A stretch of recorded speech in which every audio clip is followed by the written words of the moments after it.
cuando nosotros nos casamos, empezaron a surgir una serie de comportamientos que yo decía, pero ¿yo por qué me estoy volviendo como mi papá? Yo me estoy volviendo como aquel que me causó tanto daño. Hay gente que dice, no, yo no oro, ni voy a misa, ni nada, yo me voy con el psicólogo 2, 3, 4 años en terapia y va dando pasitos, pero cuando uno coge las dos realidades, tanto la humana como la divina, y lo mezcla, eso es un boom. Tu proceso va a estar acompañado por un profesional que te va a dar las herramientas, pero también del mejor psicólogo, que es el Señor, que es el que conoce lo que hay en el interior.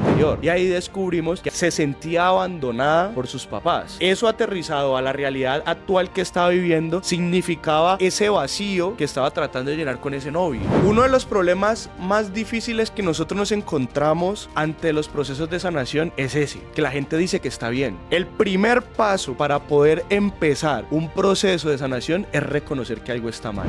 Y esas heridas es lo que nos lleva a nosotros a decidir. Y como estamos heridos, decidimos mal. Bienvenidos a Inspirados. Muy buenos días, buenas tardes y bienvenidos a un nuevo episodio de Inspirados Podcast. Hoy tenemos a alguien también local, a alguien de la casa, José González, me dijiste, ¿cierto? 30 años, tengo una misma edad, hermano. La edad en la que Cristo empieza su vida pública. ¿Lo pensaste cuando cumpliste 30 o no? Después de la crisis, sí. Bueno, ya vamos a hablar de esa crisis. Contanos, José, ¿quién sos vos? Que te conozcan un poquito antes de empezar el episodio. Bueno, un saludo muy especial para cada una de las personas que se conectan. Como ya lo dijo mi hermano, mi nombre es José. Tengo 30 años, recién cumplidos ahorita en enero. Muy contento de poder estar aquí. Que les cuento un poco acerca sobre mí. Bueno, soy esposo, soy padre de un niño de 3 años, teólogo de profesión, acompañando procesos de evangelización en espacios juveniles, acompañamiento de pastorales juveniles, más que todo es el fuerte en el que nos hemos desarrollado, y bueno, desde la formación y la academia, ayudando al crecimiento espiritual y formativo de las personas. ¿Qué te hace empezar a estudiar teología? Bueno, digamos que mi historia es un poco curiosa porque antes de estudiar teología, estudié diseño gráfico. Y la pregunta o la inquietud que tiene la gente es, ¿eso sí da plata? Las dos, ¿no? Sí, Tanto por eso. teología como diseño. Tanto el diseño, por lo menos el diseño uno dice, listo, hay una salidita profesional por aquí. Pero cuando yo le digo a mi papá, yo quiero estudiar teología, lo primero que él me dice es, ¿y eso sí da plata? Y fue como una pregunta que me hizo cuestionar a lo largo de la carrera, pero más que plata me daba algo que era como la plenitud de vida, porque cuando empiezo el proceso de conversión, yo me enamoro mucho de la persona de Jesús y tengo como ese deseo y esas ganas de querer aprender más. Soy una persona que lo cuestiona todo, lo critica todo y no traga entero, como se dice. Entonces yo decía, pero ¿y por qué esto? No, porque ahí está en la Biblia, no, pero es que eso tiene que tener alguna razón, eso no simplemente tiene que ser porque está ahí, punto. Y esa curiosidad, esa inquietud es la que me lleva a mí a querer estudiar teología. La verdad me metí pensando que iba a aprender más sobre la Biblia, o sea, era como que yo dije, no, yo voy a estudiar teología porque quiero aprender más sobre la Biblia. Pero en primer semestre no tenía ni una materia bíblica. ¿Qué introducción? ¿Qué esto? ¿Qué filosofía? Y yo decía, bueno, ¿y entonces yo a qué fue que me metí? Pero empezó un camino muy hermoso de teología, que el objetivo último primero fue aprender de Dios, conocer más a Dios, y segundo, poder compartir esa experiencia con los hermanos de comunidad, con las personas, porque estudiando la teología yo me di cuenta de que tenemos mucho desconocimiento del ser de Dios. La piedad popular, la tradición, la herencia de la fe que recibimos de nuestros padres, los padres de nuestros abuelos, viene con una información que cuando uno la contrasta con la esencia, con el ser de Dios, queda uno como que, bueno, pero entonces, ¿por qué la gente piensa así? Si nos enseñan esto. Entonces, como que esa experiencia formativa me ha ayudado a acompañar procesos a las personas para, como dice uno, para quitarle bobadas a las personas de la cabeza y empezar a generar relaciones más auténticas con el Señor, con la iglesia y todo este tipo de escenarios. Pero entonces, desde siempre, o sea, desde pequeño creciste en familia católica, porque yo digo, a mí ni por la mente se me cruzó como al inicio algo de estudiar teología, pero es porque creciste como en ese entorno o ya luego como que te dio por investigar. Sí, vengo de una familia católica, vengo de una historia donde mis padres se conocen en el grupo juvenil.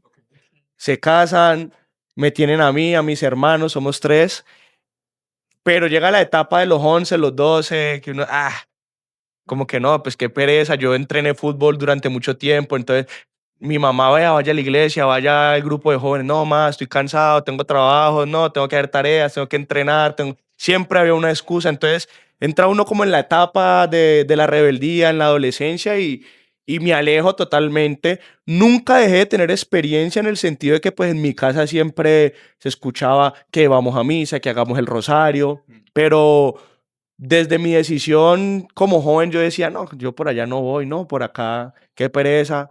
Hasta que llega el punto en el que finalizado el colegio, me salí a entrenar y me quedé sin nada, me quedé sin excusas. Y mi mamá me dijo una vez, vaya al grupo hoy y si no le gusta no vuelve. Y yo nunca más lo vuelvo a invitar. Y yo dije, esto es un papayazo que yo tengo que coger. Aquí fue. Yo voy, me aguanto ese grupo un día y yo Y por ya allá no está. vuelvo.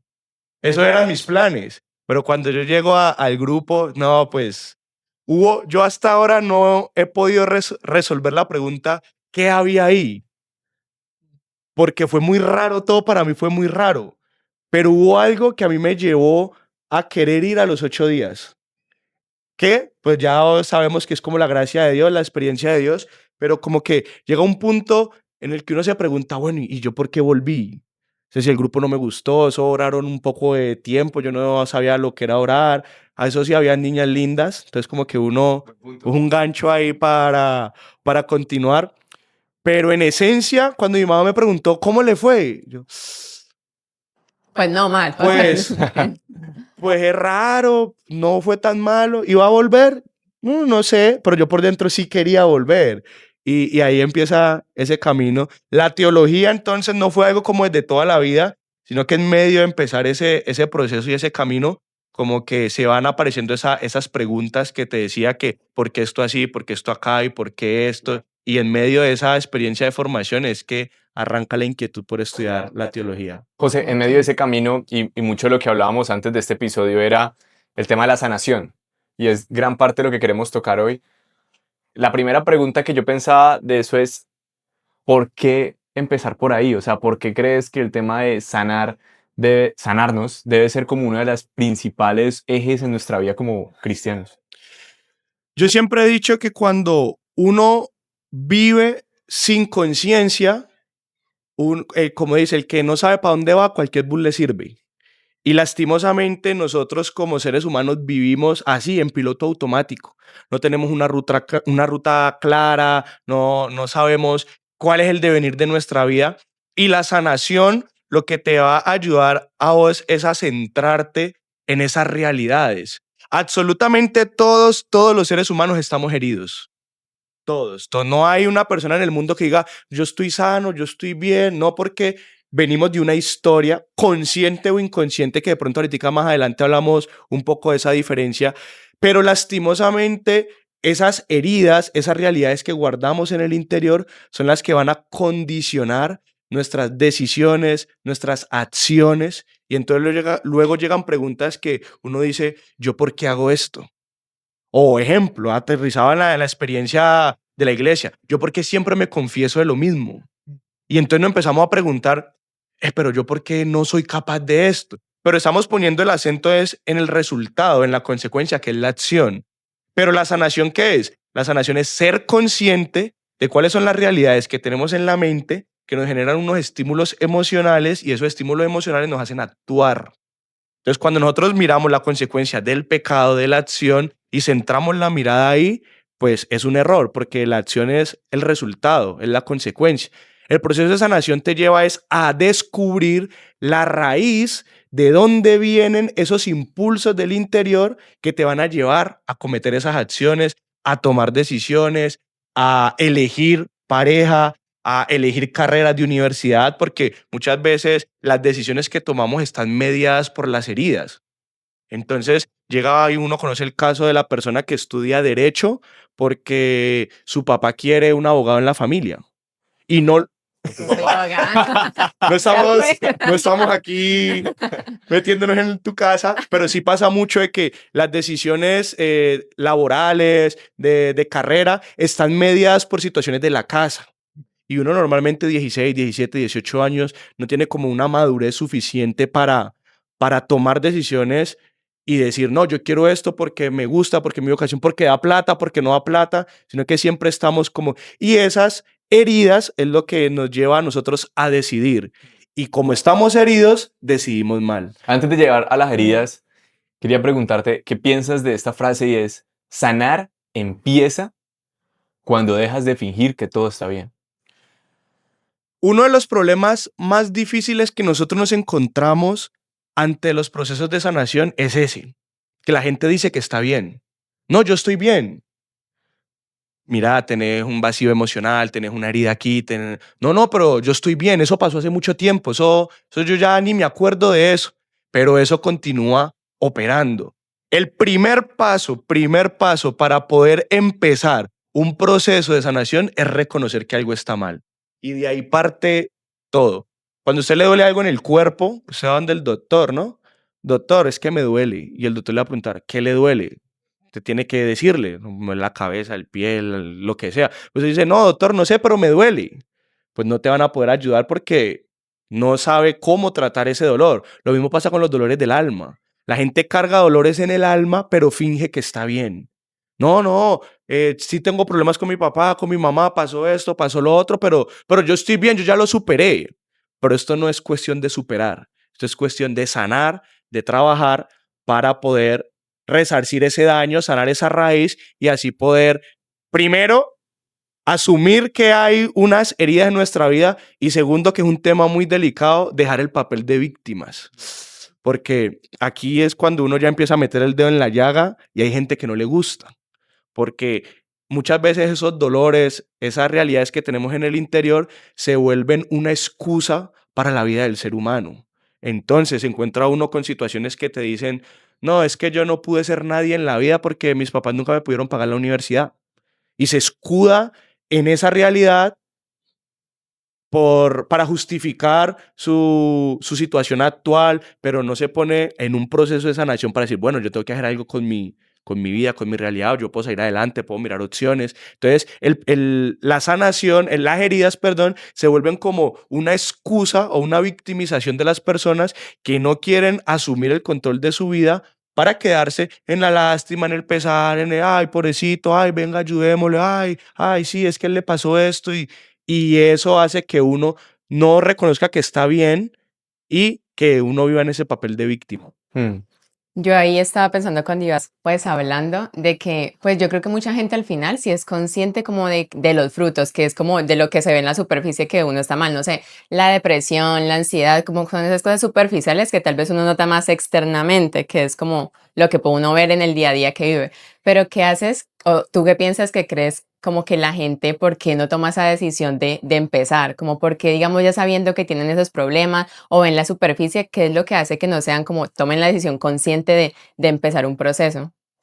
Yo pienso que es que los procesos de sanación son dolorosos y yo lo hablo desde mi experiencia que fue un proceso fuerte y yo siento que nosotros como seres humanos nos da miedo, nos da temor enfrentarnos a esa realidad porque la sanación te va a llevar a hacer cosas que no querés. Hay una cita bíblica que a mí me encanta mucho que es cuando Jesús llama a Pedro después de que resucitó La y barca. no, cuando le llama y le dice, venga, Pedro, ¿tú me amas? Y Pedro, sí, sí, señor, tú sabes que te quiero.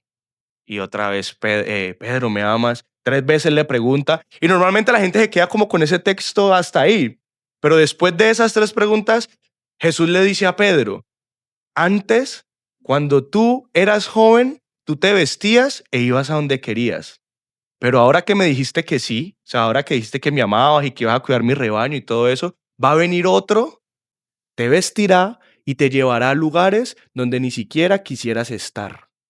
Y eso es el proceso de sanación interior. O sea, el proceso de sanación interior es ir a escenarios, ir a personas, ir a momentos de tu vida que no quieres enfrentar. Porque es que un proceso de sanación es, en los retiros normalmente que nosotros trabajamos, uno le dice a la gente, ¿quién quiere sanarse? Todo el mundo levanta la mano. Bueno, coja el teléfono y llame a ese familiar que lo hirió y dígale que lo perdona. No. Entonces, la sanación interior es un proceso por el cual nosotros tenemos que limpiar nuestro corazón. No porque el otro se lo merezca, porque uno se pone a mirar y no es justo. ¿Cómo es que yo tengo que perdonar a ese que me hizo daño y ya sin consecuencia ni nada? Esa es la mentalidad que nosotros tenemos. Pero el proceso de sanación interior es un regalo que nos hacemos a nosotros mismos. Y ahí es donde la gente no quiere asumir esa realidad. Porque tenemos la mentalidad del mundo, de la retribución. Es que si usted me la hace, me la paga. O como decía el Antiguo Testamento, la ley del levirato, ojo por ojo, diente por diente. Entonces, si usted me puso los cachos, yo los pongo el doble. Es que si usted me hizo esto, entonces... Y siempre estamos con esa mentalidad de la retribución en el sentido de que si a mí me hicieron, yo tengo que hacer. Y esa mentalidad es la que a nosotros nos choca con el evangelio, porque es que Jesús te presenta, es que si te dan en una mejilla, poné la otra. Y cuesta uno renunciar a ese dolor que hay en el corazón porque el Señor lo dice. Metiéndome un poco en la experiencia de mi testimonio, Yo te iba a preguntar, que ¿cómo te diste cuenta que no estabas bien? cuando yo hice mi primer retiro, yo odiaba a mi papá. Yo no lo podía ver y era un choque muy fuerte. Y ahí descubrí una de las cosas que más adelante iba a aprender, y es que no solamente un papá ausente daña, porque nosotros tenemos la concepción de que, no, yo estoy herido porque mi papá se fue, me abandonó, pero mi papá hasta el día de hoy sigue en la casa. Nos dio lo que necesitábamos, nos dio estudio, nunca nos faltó nada, un papá bueno, preocupado por nosotros. Y entonces uno le pregunta, pero ese man sí se queja y vea, aproveche que lo tiene ahí, yo nunca lo tuve. Pero estando en la presencia también pueden generar heridas. Y mi papá es una persona muy fuerte, muy disciplinada. Yo tuve muchos problemas en mi adolescencia porque mi papá no me dejaba salir a la calle. Eran las 10 de la noche y yo ya tenía que entrarme. Y yo le decía a mi papá, papá, pero es que a las 10 apenas la gente está saliendo. Y unos 15, hasta las 11 le doy permiso. Y yo, no, para las 11 apenas va a llegar la gente. Y como que un poco de situaciones que uno de joven como que choca mucho y todas esas cosas yo las iba guardando en el corazón. Y llegó un punto en el que yo tenía un odio y un resentimiento por mi papá, que él llegaba a la casa y yo me iba y me cerraba en la pieza, o él se iba para atrás y yo llegaba y me iba para la sala, pero era una relación mía, porque yo era el que tenía el odio, el rencor en el corazón. Y cuando llegamos a este retiro, en medio de la oración, la persona que está dirigiendo empieza, aquí hay un joven que tiene un odio por su papá y el Señor le invita, suelte eso, no se vaya a este retiro con eso en el corazón. Y yo decía, uy, ¿quién será? Que yo. Eso no es conmigo. Por segunda vez. Y eso, qué pena interrumpirte, pero es que creo que eso no solamente nos pasa en retiros. Yo creo que nos pasa incluso cuando estamos con amigos y escuchamos y el amigo va contando algún problema del trabajo, de su pareja, o uno escucha un chisme y se dice, uy, qué pesar, esta persona está pasando por eso, ¿quién será?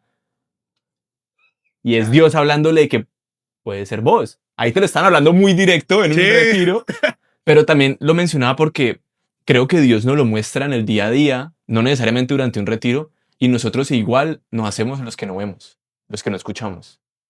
Y pasa mucho, pasa mucho. Eso no es conmigo, a mí me pasó en el retiro, no sé quién será o no es conmigo.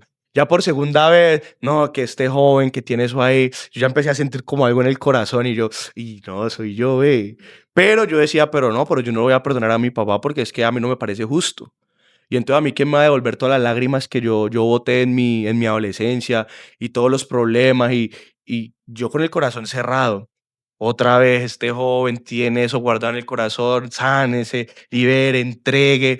Y yo, no, señor, pero ¿por qué? Y entonces a mí, ¿quién me va a pagar o me va a devolver todo el daño? Y yo simplemente así, ay, sí, papá, te perdono y ya no, no. Yo le decía, yo estuve en un momento de confrontación ahí fuerte con el Señor hasta que ya queda uno rendido a los pies del Señor y solté y dije, está bien, yo te perdono. Uf, cuando yo dije yo te perdono, a mí se me desgarró el corazón y me empecé a llorar y a llorar. Y como que fue un desahogo del alma todo lo que yo lloré en esa oración.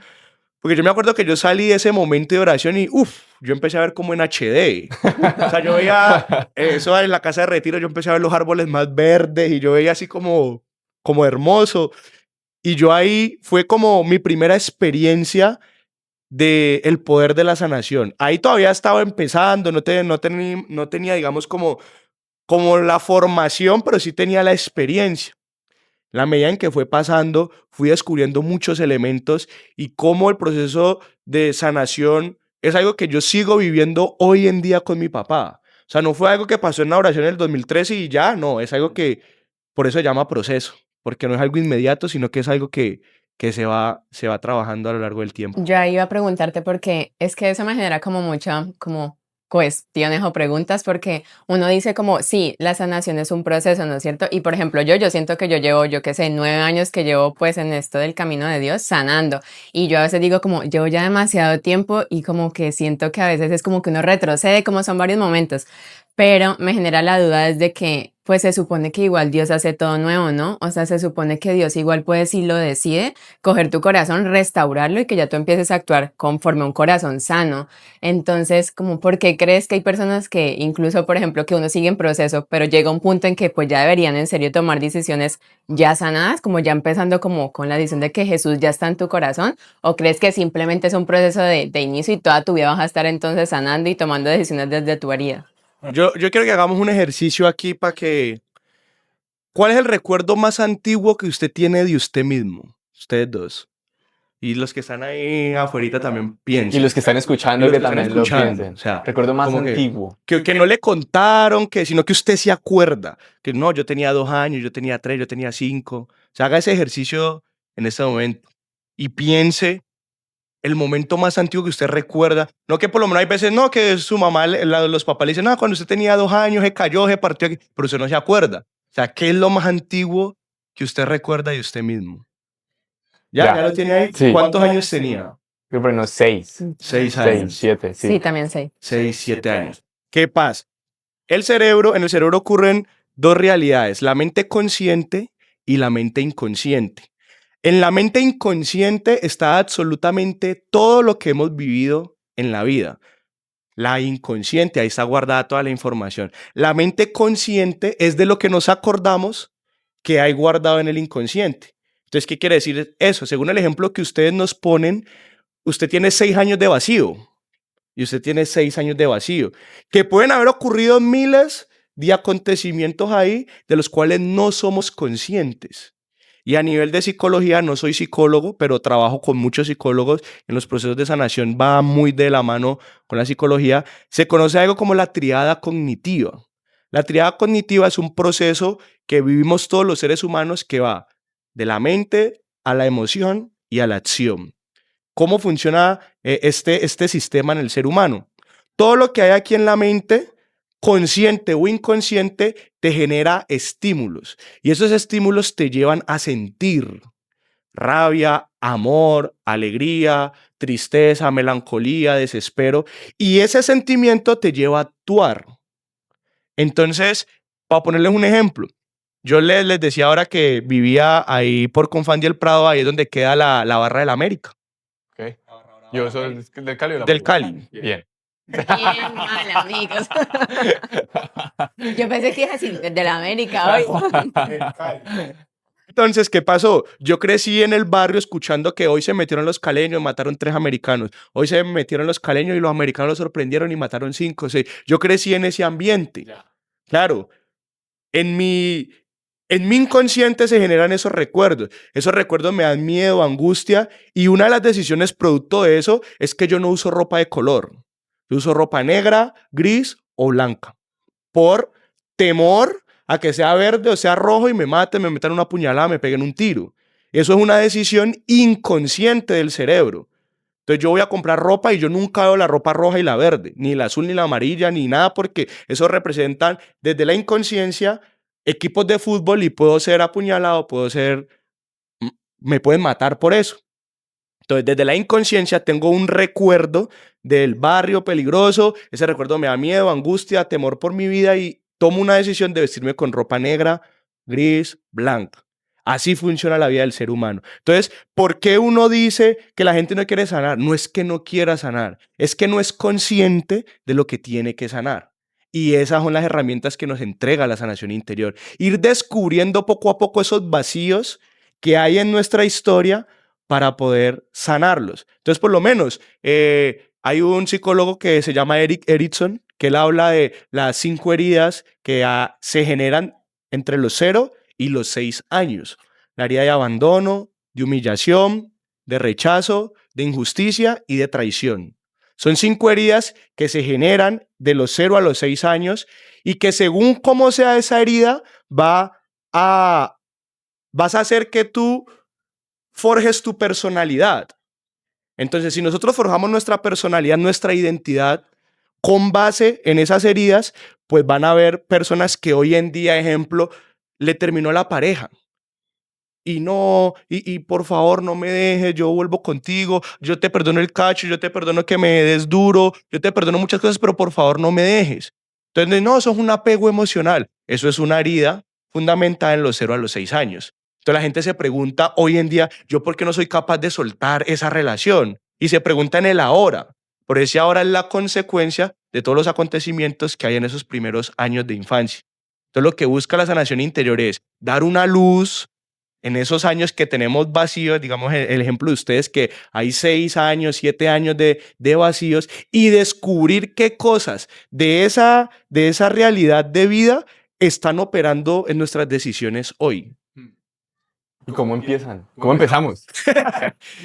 No, lo primero es querer, como hablamos ahora. Querer, ¿no? Querer, Como dice o sea, Jesús, yo llamo a la puerta, si tú abres, entraré y cenaré contigo. Aquí es, ya lo escucharon por primera vez y nunca lo habían escuchado, es bueno, quiero.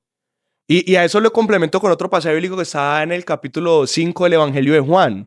Hay una pregunta que a mí al principio me generaba como mucha controversia y es que hay un tullido que lleva 38 años ahí enfermo, tirado, y llega Jesús y le aparece y le pregunta, ¿quieres sanarte?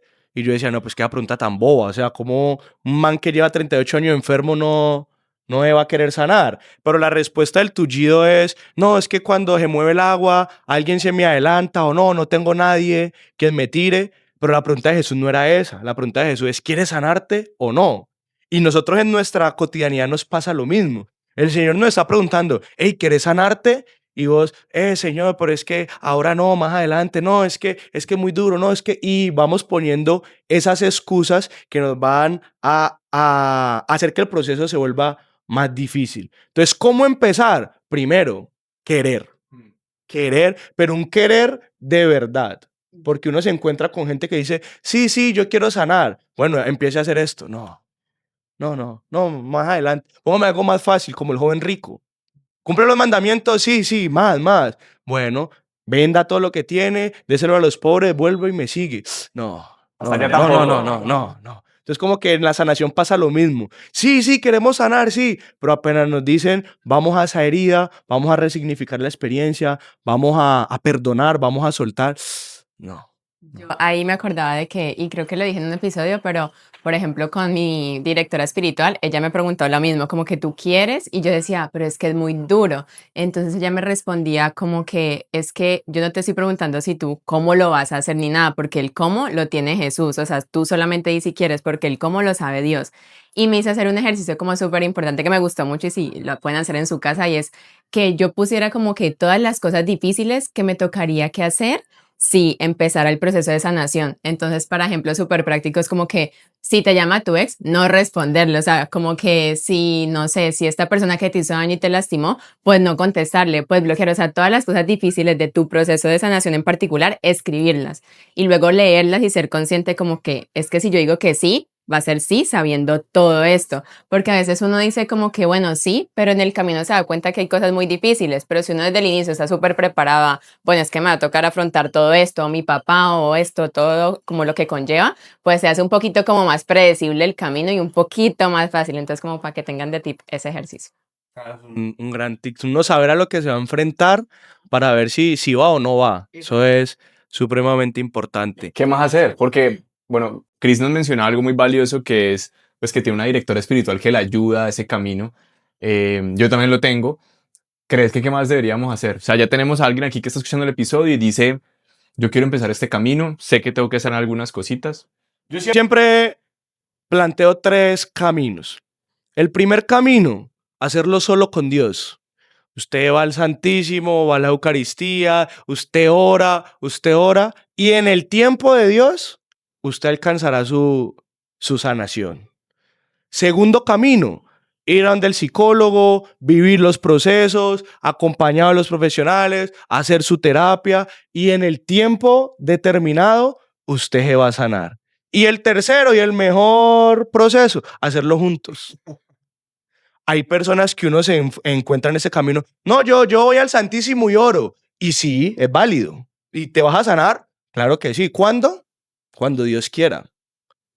Hay gente que dice, no, yo no oro, ni voy a misa, ni nada. Yo me voy con el psicólogo y 2, 3, 4 años en terapia y va dando pasitos, pero cuando uno coge las dos realidades, tanto la humana como la divina, y lo mezcla, eso es un boom. O sea, eso es garantía de que tu proceso va a estar acompañado por un profesional que te va a guiar, que te va a dar las herramientas, pero también del mejor psicólogo que es el Señor, que es el que conoce lo que hay en el interior. Te voy a poner un ejemplo. Desde la experiencia que nosotros vivimos, la experiencia carismática, yo siempre le digo a la gente, nosotros tenemos un chancuco, y es que el Espíritu Santo sopla.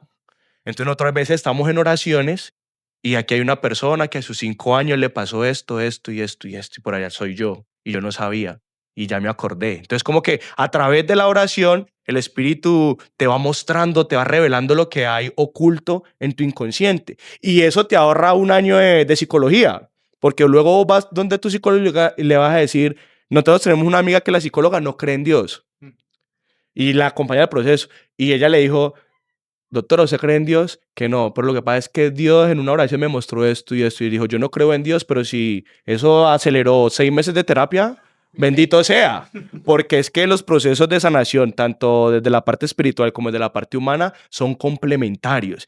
Y lastimosamente hoy tenemos un estigma y es que pensamos que al psicólogo solo van los locos. No, yo por allá no voy porque no, ¿para qué? Yo estoy bien.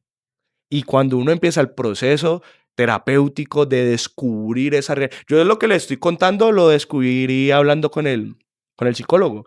En terapia, él por lo menos me ponía a hacer ejercicios de cosas, digamos en el caso de ustedes que no se acuerdan, él me decía, ¿usted tiene fotos de su infancia? Y yo, sí, yo tengo fotos. Bueno, empiece a mirar esas fotos y fíjese lo que hay alrededor.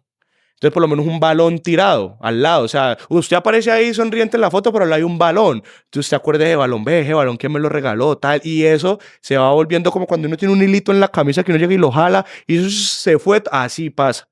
Entonces, hay detonantes o hay gatillos mentales que activan ciertas zonas en tu inconsciente que van liberando información. Una sábana, una muñeca, Yo me acuerdo que una de las fotos cuando hacía este ejercicio, yo tenía una toalla de esas así de bata de los 101 dálmatas.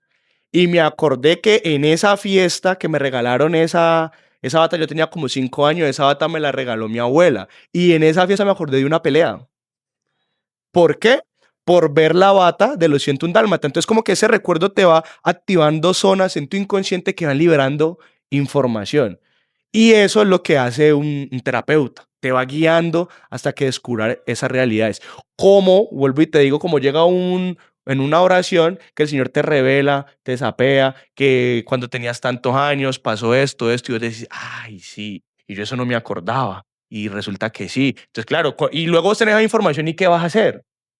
Porque listo, el Señor te revela, te pasó esto y ahí es donde viene el acompañamiento terapéutico, donde a través de esa información vas, haces una resignificación de la experiencia y sanas la raíz. Porque es que la sanación no es olvidar que, ay, no, es que a mí me pasó esto, pero ya no me acuerdo. No, eso no es la sanación, porque es algo de tu historia que siempre te va a acompañar. ¿Qué es lo que pasa? La sanación te va a llevar a ese momento, lo vas a sanar y ahorita vas a recordar sin dolor. Entonces, lo que antes era algo trágico para ti, hay personas que tuvieron acontecimientos negativos con familiares y en reuniones de familia, en fiestas de cumpleaños, que el Día de la Madre, cosas así, es como que va a ir tal persona, no, yo por allá no voy. ¿Qué pasa? La sanación no te va a anular el recuerdo de lo que ese familiar te hizo, pero sí te va a ayudar a que cuando pienses en esa persona no te va a dar angustia, rabia y dolor verla y vas a poder ir a las fiestas familiares sin ningún problema. De hecho, para mí siempre se ha vuelto como esas heridas del alma, es como una herida física, en la cual uno se hiere, tiene una cicatriz, si está recién hecha, pues si la tocas, todavía te duele. Pero con el tiempo esa cicatriz pues se va a volver que uno la ve y la puede tocar y ya no te va a doler, pero no se va a ir, va a seguir ahí. Y creo que pasa lo mismo con esas heridas del alma. Hermano, yo pienso que también aquí hay algo muy importante que es donde me gustaría como adentrarnos en lo que queda del episodio y es lo difícil que es. Porque tengo muchos amigos, familiares, conocidos que, bueno, empiezan motivados, dicen, listo, empecemos, psicólogo, psicóloga, listo, empecemos a orar, pero de la nada se dan cuenta que, que Dios les dijo, ay, Cris, pero es que entonces ya no le puedo hablar a ninguno de tus ex. Por lo siguiente es para siempre. Para siempre. Ah, no, lo que pasa es que Nico, vas a tener que empezar a escribirle a X, Y, Z persona que ya no querías escribirle. Y uno dice, listo, y lo hacemos el primer mes, tal vez el segundo. Y después, ¿qué hacer en esos casos? ¿Qué hacer cuando ya se pone muy difícil? Cuando es el mismo Dios el que te está confrontando y te está invitando a hacer las cosas que no quieres. Yo siento que ahí parte mucho de la educación de la voluntad, porque ante la inconsciencia de la toma de decisiones, de todo eso, aparece la voluntad como un aliado para esos procesos de sanación. Porque desde tu razón vos sabés. El apóstol Pablo dice en la carta a los Romanos capítulo 7, ¿por qué yo hago el mal que no quiero hacer, pero dejo de hacer el bien que yo sé que tengo y quiero hacer? O sea, Pablo entra en esa dicotomía de, si yo sé que tengo que hacer esto, porque esto es lo bueno, ¿por qué hago lo contrario? ¿Por qué hago lo malo? Y así nos pasa a nosotros. Si yo sé que si yo le escribo a ese contacto, la voy a embarrar, porque emoticón va, salita va, usted la embarra, y usted lo sabe, ¿usted por qué lo termina haciendo? O sea, si desde tu razón sabes que eso no va a ir por buen camino, porque nos falta educar la voluntad. Y la voluntad se educa con mortificación, con lágrimas, con dolores, porque la voluntad es lo que a nosotros nos diferencia de los animales. Es una facultad que tenemos desde la antropología propia del ser humano. Tenemos la capacidad de elegir. Yo puedo elegir esto o esto. Un animal no. El animal tiene hambre y atravesó una cebra, le tocó cebra. Un jabalí tocó jabalí. Uno dice, no, hoy no quiero pollo, y quiero pescado, no, y quiero cerdo, no, y quiero res. Y usted puede elegir. Pero cuando nosotros nos dejamos guiar por esas emociones, volvemos al estado primitivo animal, porque no estamos tomando el control de nuestras decisiones. Eso por un lado de la voluntad. Y por el otro lado, porque esas heridas continúan operando en nuestra vida, que ahí es donde vuelvo y te digo, muchas veces nosotros ponemos el acento en lo que hacemos ahora. Pero entonces la pregunta es, ¿por qué no sos capaz de soltar ese ex? ¿Por qué no sos capaz de soltar esa pareja? ¿Qué hay en tu historia de abandono? Una vez yo siempre he dicho que el chisme mueve al mundo. Entonces, tengo un chisme, uy, ¿cómo así? Tal, ya te llevo. Pero como eso suena feo en la iglesia, entonces en la iglesia le decimos testimonio. Uno dice, no le va a contar un testimonio, ¿o qué? Un chisme de alguien. Entonces, en uno de los procesos de sanación que acompañamos con una niña, el novio le dio leucemia. Y el man pues entró en una crisis muy fuerte y todo, y la trataba re mal, le decía que se abriera, que ella nunca lo había querido, y ella ahí, y ella me decía, es que yo sé que él lo dice desde la rabia por la enfermedad y por la crisis que tiene, y sí, pero cuando empezamos el proceso de sanación con ella, en medio de la oración el Señor me mostraba una imagen de una niña de unos 4 o 5 años sentada en un mueble blanco, precisamente blanco así como este, con un oso de peluche llorando, y lloraba, y lloraba, y lloraba, y lloraba, y lloraba, y lloraba, y toda la oración fue de la niña sentada con un peluche llorando en un mueble blanco. Cuando se acabó la oración, yo le dije, mira, el Señor me mostró en la oración esto, esto, esto y esto así. Y me dijo, no sé, pero déjame yo pregunto. Con ella llevaba un proceso los jueves. A los 8 días que nos volvimos a ver, me dijo, sí, ya me explicaron mis papás que cuando yo estaba pequeña, ellos les tocaba irse a trabajar los dos y todos los días me dejaban en la casa de mi abuela, que tenía un mueble blanco, y me dejaban con un conejo que se llamaba tal, que era mi peluche, o sea, me contó toda la historia. Y ahí descubrimos que había una historia, se sentía abandonada por sus papás. Estamos hablando de 4 o 5 años. Eso aterrizado a la realidad actual que estaba viviendo significaba ese vacío que estaba tratando de llenar con ese novio. A tal que el punto que el novio la trataba mal, pues la trataba, ya se imaginarán de qué en adelante, y ella seguía ahí y se justificaba diciendo, no, es que es por la enfermedad, que está triste, que está enojado y por eso me trata así. Porque la herida de abandono que tenía en su interior la lleva a sentirse aferrada a, porque inconscientemente no quiere revivir esa situación de esa niña herida. No quiere revivir que alguien se va de su vida porque va a remover desde la inconsciencia ese sentimiento de soledad, de abandono. Entonces, claro, hoy en día uno se pregunta, listo, yo sé que no puedo volver a hablar con mi ex, eso está claro, pero el ex aparece y ese impulso del interior que te lleva a responder no es de ahora, es de probablemente algo que tenés que resolver de tu historia que te hace responder ese mensaje. Entonces ahí es donde uno dice, hay que hacer el proceso de desde atrás, reconocer de dónde viene eso para así ahorita poder, como se dice, desligarnos de esas decisiones actuales. Yo creo que lo que acabaste de decir, yo creo que es lo más importante y el punto, yo creo que primordial en sí del tema, porque creo que la parte de la voluntad es lo que va a guiar absolutamente todo.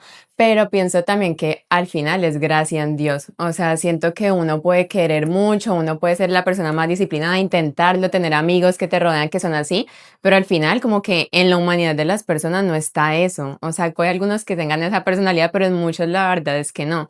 Entonces sí creo que ahí es mucho de que la gracia de Dios sea la que actúe, porque la verdad yo pienso que sin Él, pues nada, o sea, nada se hace. Y ahí viene lo de la oración y lo bueno, todo lo que ya obviamente sabemos. Y lo otro que dijiste es que me parece una diosidencia de Dios. Y es que todo lo que mencionaste, por ejemplo, de esa situación, de lo que la dejaban con los papás y eso, a veces uno le suceden cosas cuando pequeño que no parecen mínimas. Ah, pues mis papás se fueron a trabajar y ya, o sea, algo normal, mucha gente le toca difícil y a los papás les toca que dejar a los niños en la casa, pero uno no sabe el impacto en serio que tiene como en la vida de una persona. Entonces, tal vez yo creo que yo mucho lo que me decía de yo tuve una infancia buena, mis papás como que bien, mi papá y mi mamá no están divorciados, una familia unida, y uno puede pensar que porque vivió una infancia normal y en un contexto pues bien, pues no le pasó nada, como que no, a mí no me tocó tan duro, no sé, a mí no abusaron de mí, mis papás no son divorciados, no tengo las heridas que uno dice, ah, bueno, pues por ahí puede ser. Pero como pues para dar igual un ejemplo, y digamos, cuando yo estuve en proceso con mi psicóloga, a mí me dejaban en el jardín como hasta las 8 de la noche y era la última que recogían en ese pinche jardín. Entonces, como que ya se iban todas ya se iban todas las profesoras y la profesora le tocaba quedarse como esperando a que mis papás llegaran. Y yo como que yo en serio no pensé que eso pudiera afectar tanto como en mi vida, como porque es que me dan ganas de llorar. Como por, sí, como porque como que me recogían tarde puede afectar tantas decisiones de adolescencia y adultez. Y que los papás no lo hacen con mala intención, obviamente. Pero pues que al final es eso, como darse uno la oportunidad de, bueno, ¿qué te pasa? O que tal vez uno ahora lo entiende, pero como que el ejercicio fue como, bueno, pero ¿qué sintió tu niña de 8 años en ese momento? Porque listo, como adulto tú puedes entender muchas cosas que te pasaron, pero el punto es tú a esa edad, cómo lo viviste y cómo lo sentiste. Y ya. Gracias. No, Sí, no, yo quería preguntarte porque, o sea, esto que voy a decir yo creo que nos puede incomodar a muchos y es que, empezando por mí, muchas veces nos podemos ver súper bien y por fuera podemos parecer que tenemos una vida perfecta y sentimos que todo está en paz, que todo está tranquilo, pero es porque estamos tan distraídos en el día a día, en el trabajo, en nuestras ocupaciones, que no nos damos el tiempo de sentirnos rotos. Y creo que también es una gran invitación para los que nos escuchan de darnos la oportunidad de sentirnos así, de sentirnos vulnerables, de sentirnos que algo nos falta, de que no tenemos que tener, y aquí me estoy hablando a mí mismo, la agenda de 6 de la mañana a 9 de la noche, pues para no sentir que algo falta. Porque a partir de ahí es que empezamos a identificar esas cosas que toca sanar. No, y eso que vos acabas de decir es muy importante porque si nosotros nos contrastamos con el Evangelio, son las actitudes de los fariseos. Los que no, nosotros estamos bien, no tenemos problema, ellos. Y la experiencia de fe de nosotros se puede volver una experiencia farisaica, en el que yo no necesito sanación, yo estoy bien, que se sanen los que están rotos. Y Jesús dice, yo vengo Juan, por esos, por los apartados, por los frágiles, por los débiles. Entonces también es un acto de humildad el reconocer que estoy dañado, pero lastimosamente la sociedad hoy en día, más a los hombres que a las mujeres, no le permite mostrar esa vulnerabilidad. Y ahí donde nosotros en el papel de hombres como que tenemos una imagen que mostrar, no es que el hombre no llora, no es que, o sea, y una serie de cosas que han sido transmitidas de generación en generación que nos impiden ser vulnerables. Y esa vulnerabilidad nos lleva a nosotros a una olla pitadora, a guardar, hasta llegar a un punto en el que no se aguanta más y se revienta. Un poco, yo cuando entendí esto, cuando empecé a asimilarlo verdaderamente, que pasé la teoría a la práctica, porque desde la teoría, digamos que uno sabe, estudia, lee y ya, pero cuando nosotros nos casamos con Dani, empezaron a surgir una serie de comportamientos que yo decía, pero esto no, o sea, yo por qué me estoy volviendo como mi papá, y yo me estoy volviendo como aquel que me causó tanto daño.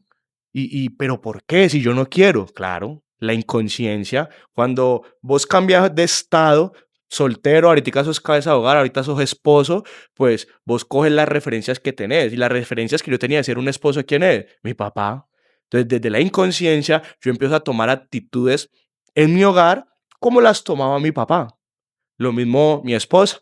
Daniela empezó a tener actitudes de esposa como lo hacía su mamá. Y ahora nace Emiliano. Peor. Porque uno, ¿de dónde aprende a ser papá? De lo que vio en casa. Entonces la sanación interior también es estar bien uno, porque ya hay una responsabilidad y hasta ahora ha sido muy bonito ese proceso porque ya uno, al ser consciente de esas realidades, uno evita muchas cosas. Uno evita precisamente porque ya medio conoce. Obviamente, como les decía ahora, es imposible criar a alguien sano que no le pase nada. Vaya para la montaña y que no tenga contacto con el mundo y ya.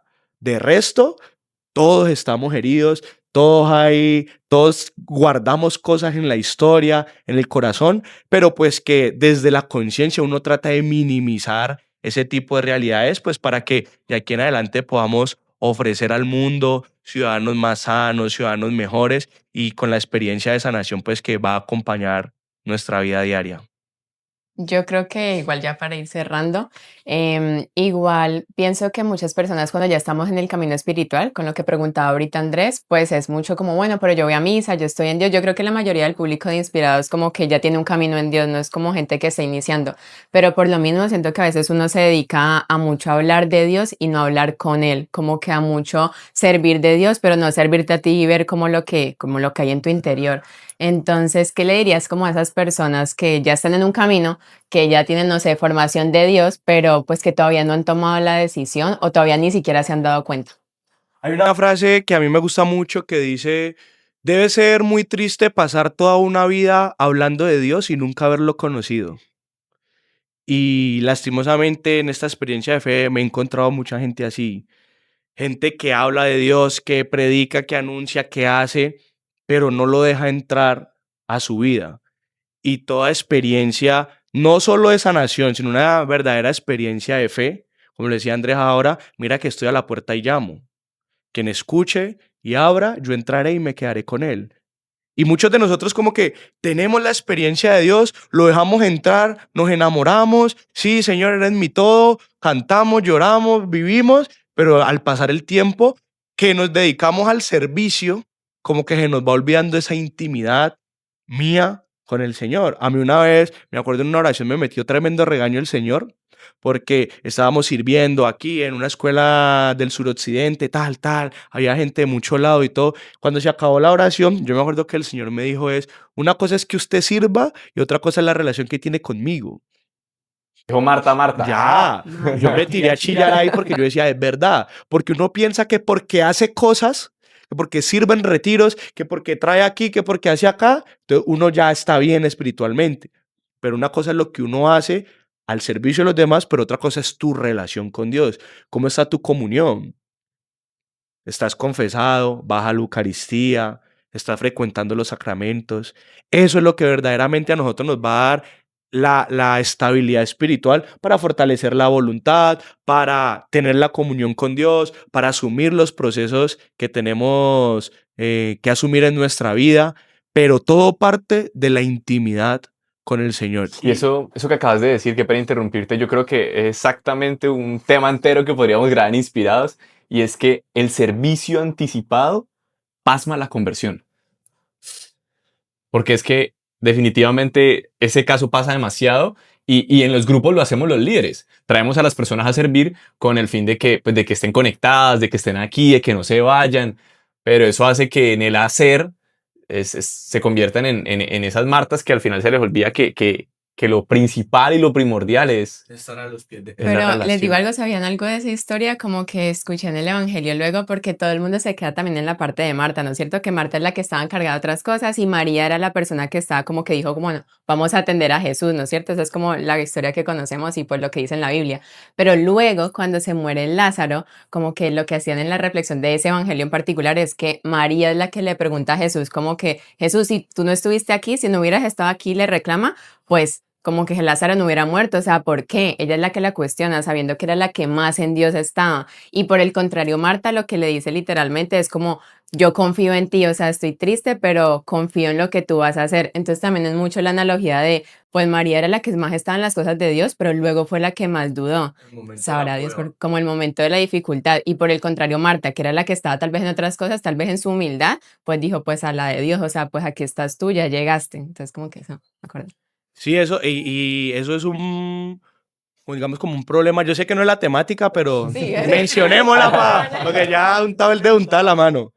Pero sí pasa mucho en las comunidades. De hecho, nosotros ahorita estamos coordinando una comunidad de jóvenes adultos y el lema que tenemos es primero somos, luego hacemos. O sea, porque sí venimos de muchas experiencias de comunidades donde es muy importante el número, que cuántos servidores hay, que hay que hacer, y se descuida el ser. Y eso a largo plazo se ven los frutos. O sea, a largo plazo se ven las experiencias de los que perduran, los que se formaron antes de empezar a servir y cómo ese discipulado, esa madurez sí te da las bases para perdurar en la experiencia de Dios. Bueno, hermano, ya para cerrar, eh, ¿qué le dirías a alguien que escuchó este episodio hasta el final y que quiere empezar su camino? ¿Por qué debería hacerlo? Primero, Dios usa gente rota. Eso es primordial. Muchas veces nosotros pensamos que porque venimos de una historia de dolor, un pasado oscuro, entonces no, el Señor me va a rechazar, y al contrario. Ese testimonio tuyo, esa historia tuya, lo que va a hacer es que el Señor la va a poner a su servicio para que muchas personas que vienen de esa historia como tú los vas a acompañar y vas a poder tener esa palabra de aliento que necesitas y cómo a través de tu testimonio vas a dar esperanza a las demás personas. Entonces lo primero sí es saber que no importa tu historia, no importa de dónde vengas, el Señor te usa para bendición de otros. Y segundo, es una responsabilidad contigo mismo, con el Señor y con la sociedad. Cuando uno está bien con uno mismo, uno está en paz, uno está en tranquilidad. Cuando uno está bien, uno puede generar entornos de bienestar en la casa, en la familia, en las comunidades, en el trabajo. Uno se enfrenta en situaciones de gente dañada en los trabajos y uno con su mansedumbre, con su humildad, uno empieza a hacer cambios y uno pareciera que no se notaran, pero tienen impactos fuertes, el testimonio tiene un impacto fuerte. Entonces, primero, porque tienes la esperanza de que Dios puede usarte. Segundo, como responsabilidad con nosotros, con la sociedad. Y tercero, para que experimentes la plenitud de vida. Porque cuando uno empieza su proceso de sanación, uno vive pleno, uno vive feliz, uno vive alegre. No te van a dejar de pasar cosas, van a seguir sucediendo cosas, pero ya en tu interior vas a tener la confianza de que sea lo que sea, con el Señor es llevadero. Y eso es lo que para mí da la plenitud de vida. Amén. Amén. Donde está tu herida, ahí está tu misión, dicen, ¿no? José, hermano, muchas gracias por habernos acompañado en este episodio. Creo que podría ser una serie completa y hacerlo por capítulos, pero hasta donde llegamos creo que es lo suficientemente valioso para que los que llegaron aquí, digamos, y levantemos la mano y sepamos que estamos rotos, que hay algo dentro de nosotros que todavía falta por sanar, que nunca somos producto terminado y que humildemente podamos recurrir a la oración y a la terapia como lo hablábamos. Hermano, ¿dónde te pueden seguir? Contanos. Bueno, tengo un proyecto de evangelización, se llama El Bueno y Yo. Ahí estamos empezando, vamos firmes En y Instagram. Instagram, Facebook y en YouTube hacemos las formaciones, Ok. porque tenemos formaciones, teología más que todo, suave, para que entendamos, para poder comprender todos, cursos de neumatología del Espíritu Santo, de Mariología, de la Virgen María, y en redes sociales compartimos el testimonio que tenemos de la vivencia diaria con el Señor. El nombre viene de la pregunta del joven rico cuando le dice, maestro bueno, y él le dice, ¿por qué llamas bueno si solo uno es bueno? El Padre. Entonces de ahí viene el bueno y yo, donde cuento la relación que tengo con el Padre en mi cotidianidad. Ah, bueno. Que Dios bendiga ese apostolado, tu familia y bueno, nos estaremos viendo por acá. A todos los que llegaron hasta el final, no olviden seguir a José en El Bueno y Yo y también a la comunidad tuya que llegó a Inspirados. Bienvenidos a Inspirados. Somos un podcast que tenemos ese tipo de conversaciones donde a partir del testimonio y a partir también de esas vivencias propias, pues tocamos diferentes temas que nos competen a todos en nuestra vida. Así que bienvenidos a Inspirados. Síganos en YouTube. Suscríbanse también al canal de Spotify, en Instagram también como Inspirados Podcast. Amiga, un gusto. Un gusto. Saludos a todos. En el próximo episodio nos vemos. Gracias. Un abrazo. Chao, chao.